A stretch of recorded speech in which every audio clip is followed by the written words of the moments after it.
as we welcome in former SU great and NBA veteran Etan Thomas on the phone. Etan, good morning. How are you today? I'm doing pretty good. How you guys doing over there? Good. Great. And yesterday, locally, before we talk SU, the TBT tournament returning to Syracuse with the return of Boeheim's Army this summer and the potential of having Coach Boeheim actually coach the team that bears his name for the first time. I mean, I think that's great to see. You know, everybody kind of missed them last summer not being involved and not being part of the TBT tournament. So I think it's great that they're back. So looking forward to seeing them, looking forward to seeing different players coming back and, you know, fan favorites. So I think it's a good thing. Are you in the game shape, Etan? Me? No, I'm too old now. I will be watching and cheering them on. That's what I'll be doing. Like over the years, has anyone like called you out of curiosity, like early on, since the tournament's been around now for a while? Yeah, not really. You know, but I've been watching them over the years. You know, of course, I'm real close with Eric Devendorf, so been talking to him and watching him play great and those bringing that energy and excitement that he always brought every year. So, but no, not so much for me. Not as much. That's a choice, right? You just say it's your choice. You're more dignified. You're too old to sweat in public. Is that what we're saying? Dignified and everything like that. Just too old. You're not too old. You're not too old. Come on. Hey, silly. kind of along those lines, I suppose, to kind of get into hoops chat. I know last week I was listening to you and Eric, and it was about, and I missed the first part of it, but the gist of it was, there's this time of year guys are injured and hurt, and there's a difference between playing injured and difference in playing hurt. And the conversation, the part that I heard was, some fans or some people think, yeah, I got to play through the pain. Come on, it's crunch time. But I'm with you. I mean, if you're really hurt, I know guys that are your age personally who, quote, played through the pain at some level in sports, and they're suffering from it all these years later. Oh, I can't stress enough how much I'm against any athlete at any level, in any sport playing through an injury. I really have a, strong opinion against that. A lot of times you would see that be kind of the mentality. Pain is weakness leaving your body. Those kind of quotes are kind of told to youth athletes, and they're playing injured. This is at the youth level. But no, that mentality of playing through injuries, I'm not in favor of that at all. Mm-hmm. Now, along those lines, playing hard is what you have to do. And then tomorrow night, Syracuse hosting NC State. And there's a difference between playing hard and playing desperate. Tomorrow night, obviously, both teams are going to be playing desperate. Yeah, you have two desperate teams. Our record is 5-11 in conference. Theirs is 4-12. So they're right there. And they just beat Wake Forest over the weekend. So they have a little bit of momentum going in, and they're playing for their ACC tournament hopes just like we are.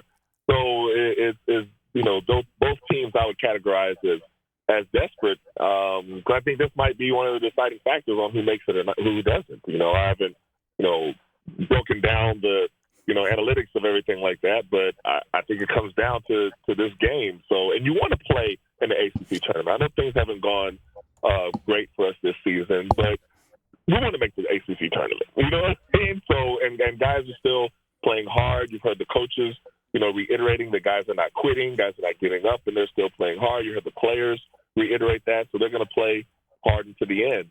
So I don't think that's going to be an issue, but yeah, this is kind of a must-win for us.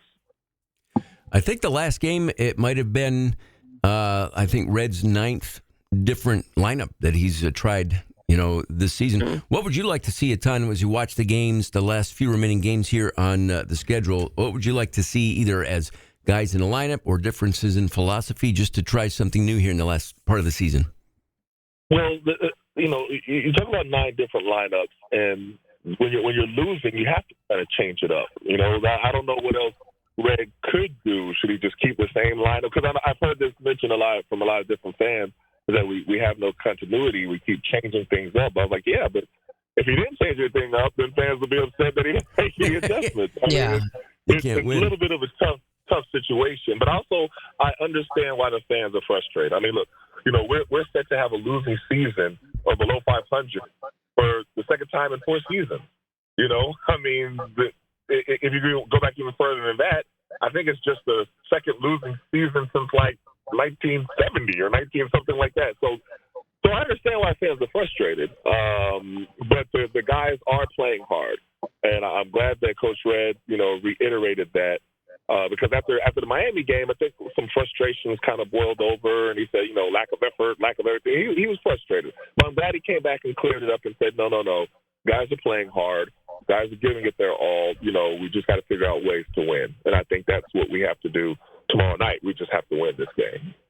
Mm-hmm. And I know, mentioning NC State last year, they were the team that made it into the tournament, the ACC tournament, and then went on a run. So it's doable. It is possible. You know what I mean? It's possible, but guys just have to, just have to buckle down and just keep fighting. And I think they are. So I haven't seen guys just give up and quit, because you've seen that in different teams. Not for us, but I'm talking about just around the NCAA. You've seen guys that are far out of the tournament hopes. It's not a good season, and you could tell just as soon as you watch, like, oh yeah, these guys aren't into it. You know what I mean? Now we might not be playing the best. We might not be making all our shots. We might miss defensive assignments, but we can't say that the guys aren't into it, aren't playing hard, and aren't wanting to win. So they're still taking pride out there on the court and giving it their best. And I see how it can really be a challenge to keep going every day, and you just gut up and go. And, sometimes it's, they're just, with each other, taking cues, conditioning. There's a million little teeny things that when you put them all together if you tweak them one way or the other, it's that could be the difference between turning things around. Yeah, definitely. And, we've seen spots. I know sometimes, fans don't like to look at positives when you're losing, and I get that. But there's been bright spots here and there. You know what I mean? Yeah. Chris Bell having a good game the last game. You have Eddie Lampkin, who I will always say has been playing a great effort. Double machine. He might have even exceeded expectations. He's been really playing well, especially coming off of the back injury that he was having in the beginning of the season. But it's just tough. This has been a tough year. There's you don't want to make excuses or anything like that. It's been a tough year all around. But you can't fault the guys' efforts. Well, Etan, thanks as always. I think we have one more scheduled segment on Monday. I'll double check that and get back to you. But thanks as always. Stay well, and we'll talk to you soon. Okay, sounds good. Have a good one. Thanks, Etan. Etan Thomas. Every week here during the rest of the season, just a couple games remaining. It's 8:33, and what's on tap for you today, Lisa? Oh, man.